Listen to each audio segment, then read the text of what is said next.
Thank you very much for that introduction and for inviting me here this evening.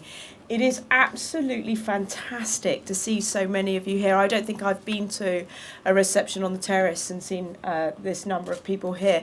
Although, while this obviously does show the level of support for CRY, it is also, I certainly recognise that for many, you are here because of a consequence of your own personal tragedy, and it actually makes it more humbling for me to be speaking this evening. CRY is a fantastic charity. I'd like to thank them personally for the great work that they're doing in their quest to reduce the numbers of people who die of young sudden cardiac death. I was thrilled to hear that CRY families have raised more than £2.5 million to offer screening to more than 80,000 young people in the UK, and that they have funded vital research which will feed into the growing body of research into this set of conditions. In my role as Sports Minister, I've met with representatives of CRY in my office back in June, and I've been really impressed with their energetic campaign to increase screening and raise awareness of this hidden killer. As many of you know, I have a great interest in all things sporting, both from playing and coaching, as well, of course, of it being my day job, which I have to say is probably one of the best jobs you can have in government. But for me, the safety and well-being of sportsmen and women is absolutely crucial wherever and whenever they take part.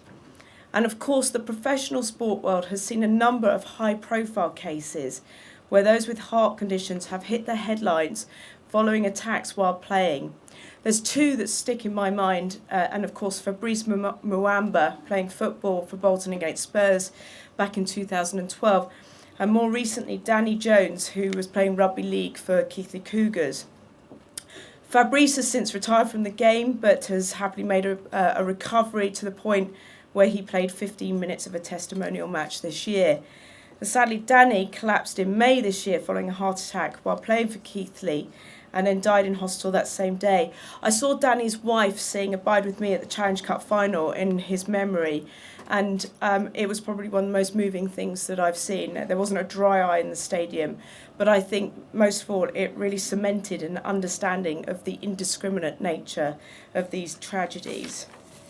In my own local area of Kent, we also recently had a death on a football pitch in Tunbridge. Junior Deanne was, by all accounts, a talented, fit, and at 24, a young football player. Before and since that event, Roger Madams, whose 17-year-old son Jack also died from a sudden cardiac arrest in his sleep, has been raising funds for screening and defibs. Now, I know there are many of you in this room just like Roger, but he's a local demon when it comes to this cause. And Roger is here, so I won't embarrass him too much. But with his efforts, more and more clubs in the area are getting access to screening, and I'm sure that he won't stop anytime soon. In terms of my very small part of government, we are, of course, very concerned about the health, safety and well-being of those who participate in sports, from those at the top to those at the bottom. And I believe that it's very important that we remove risk where possible in the high tension and often passionate area of sport where so many people are pushing themselves to the limit. As you might know, I recently consulted on a new strategy for sport, and this is one of the areas we specifically asked respondents to consider.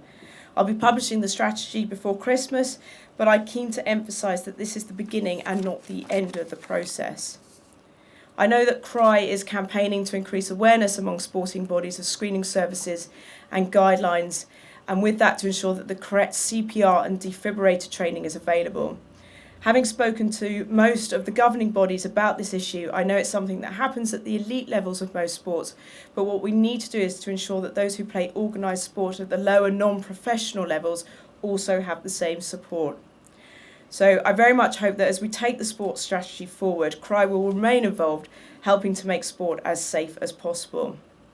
So finally, I just want to say that it is an honour to be here this evening. It is an important issue. It was one that I was aware of before I became a minister and had campaigned on from a constituency perspective albeit from the defibrillator side.